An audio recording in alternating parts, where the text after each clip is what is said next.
मामला है। और इसके पीठ में जब जिस समय गद्दी नशी किया गया था उसमें आदित्यनाथ जी भी आए थे। आदित्यनाथ खुद संघी हैं, जो बालकनाथ है खुद संघी है, वो तो उनको कैसे बर्दाश्त होगा। ये तो पूरी साजिश का जो पोल खोल है वह पता चलना चाहिए, क्योंकि चूंकि यह गोरखनाथ पीठ से जुड़ा हुआ मामला है और पूरी गुरु परंपरा जाकर आखिरी में एक ही जगह पर मिलती है, तो जाहिर सी बात है इस पूरे मामले में बिना आदित्यनाथ, जो योगी आदित्यनाथ है, उसकी मिली भगत के बिना यह पूरा मामला जो है चल नहीं सकता। यह पूरी साजिश आदित्यनाथ जी की सहमति से ही हो रहा है। ये है कि आज से पहले जितने मठ की परंपरा में जितने संत हुए, उसमें एक परंपरा जो है वो दलित साधु की हुई, और उस परंपरा के अभी वर्तमान में जो मठ हैं उनका नाम है महंत रमेश नाथ। महंत रमेश नाथ जी दलित समाज से आते हैं, और वो जो मठ है उसको चमरवा मठ के नाम से लाहौर कोर्ट ने आज़ादी के पहले जो डिसीजन दिया था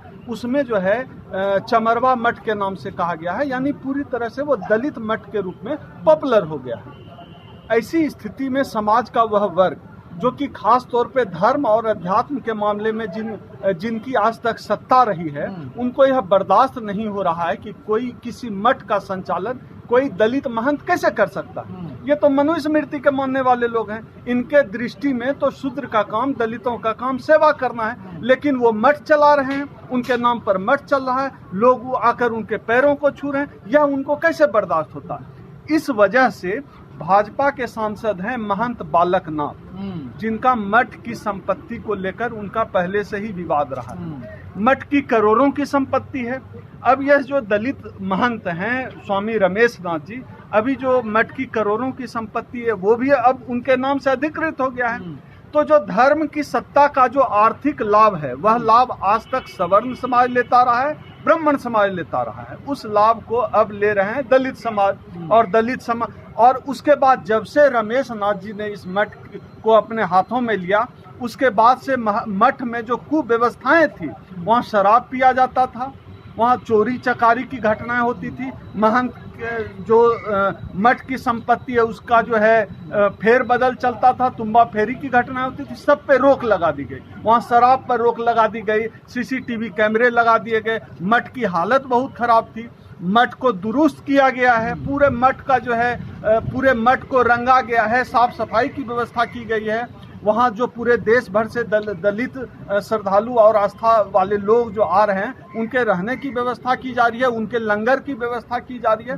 तो यह जो सवर्ण समाज है उसको बर्दाश्त नहीं हो रहा है, मनुवादी समाज लेकिन बर्दाश्त नहीं हो रहा है। और इसके मूल में जो करोड़ों की संपत्ति है, एक तो वह है, दूसरा जो सम्मान जुड़ा हुआ है इसके साथ, वह सम्मान का मामला है। ब्राह्मणों को बर्दाश्त नहीं है कि यह सम्मान किसी और को मिले। खास तौर पे जो भाजपा के जो अलवर के सांसद हैं महंत बालकनाथ जी, उनकी नजर उस संपत्ति पर बनी हुई है, उनकी नजर दलितों के मिल रहे सम्मान पर बनी हुई है। सम्मान और संपत्ति दलितों को मिले, इससे उनको नफरत है, इसलिए वो कब्जाने की कोशिश कर रहे हैं। जो सारे डॉक्यूमेंट्स है वो तो जो महंत हैं, जो रमेश नाथ है, उनके पक्ष में है, तो दिक्कत कहाँ आ रही है? दिक्कत यहाँ आ रही है कि सारा डॉक्यूमेंट्स उनके नाम होने के बावजूद जो सांसद हैं बालकनाथ जी, उनके गुंडे जाकर जो पूर्व के दलित महंत हुए हैं उनकी समाधि को तोड़ दे रहे हैं, मारपीट कर दे रहे हैं, महंत जी के साथ जो है बदतमीजी कर दे रहे हैं। दिक्कत यहाँ पे आ रही है, दिक्कत यही है। प्रशासन कहाँ है?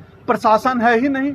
जो मनोहर लाल खट्टर जी हैं वो तो खुद ही संघी हैं, उनका कहना है कि जो बालकनाथ जी कहें वही सही है।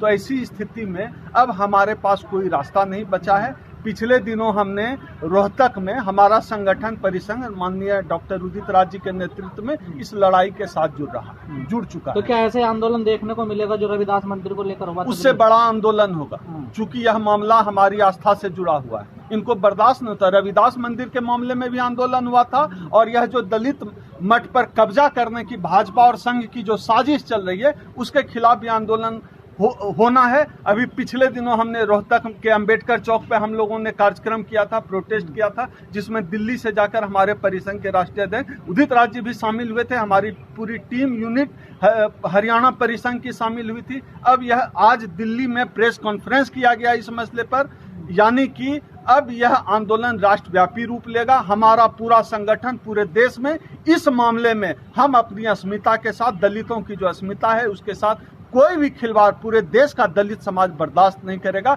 इसके खिलाफ पूरे देश में राष्ट्रव्यापी लड़ाई छेड़ी जाएगी। मामला प्रॉपर्टी का ज्यादा है। हाँ, नहीं, मामला सिर्फ प्रॉपर्टी का नहीं है। हमारे लिए तो मामला सम्मान का है, आत्मसम्मान का मामला है हमारे लिए। हमारे लिए जो पूरी जो दलितों की जो गुरु परंपरा है उसको बचाने का मामला है, आत्मसम्मान का मामला है, सम्मान का मामला है, डिग्निटी का मामला है हमारे लिए। संपत्ति का उनके लिए सिर्फ संपत्ति का मामला है। प्रशासन आपके साथ नहीं है, कोर्ट पे आप भरोसा करते नहीं, तो फिर कैसे लड़ोगे? जनता पर भरोसा है, अपने समाज पर भरोसा है। समाज के बल पर इस लड़ाई को लड़ी जाएगी। उस दिन रोहतक में हम लोग हजारों लोग सड़क पर उतरे थे और यह लड़ाई पूरे देश के जितने भी दलित संगठन हैं उनके साथ हम लोग बातचीत कर रहे हैं और बड़े कार्यक्रम की तैयारी कर रहे हैं। इस मामले को हम जब तक मंजिल पे नहीं पहुंचा दें हम लोग चुप नहीं बैठेंगे, इस लड़ाई को लड़ा जाएगा। आप लोग दिल्ली नेशनल दस्तक की आपसे गुजारिश है कि अगर इसको बचाना चाहते हैं तो नेशनल दस्तक को सब्सक्राइब करने के लिए रेड कलर के सब्सक्राइब बटन को दबाएं, फिर बेल आइकन की घंटी दबाएं। नेशनल दस्तक को बचाने के लिए बहुत जरूरी है कि हर खबर को शेयर करें, लाइक करें, कमेंट जरूर करें।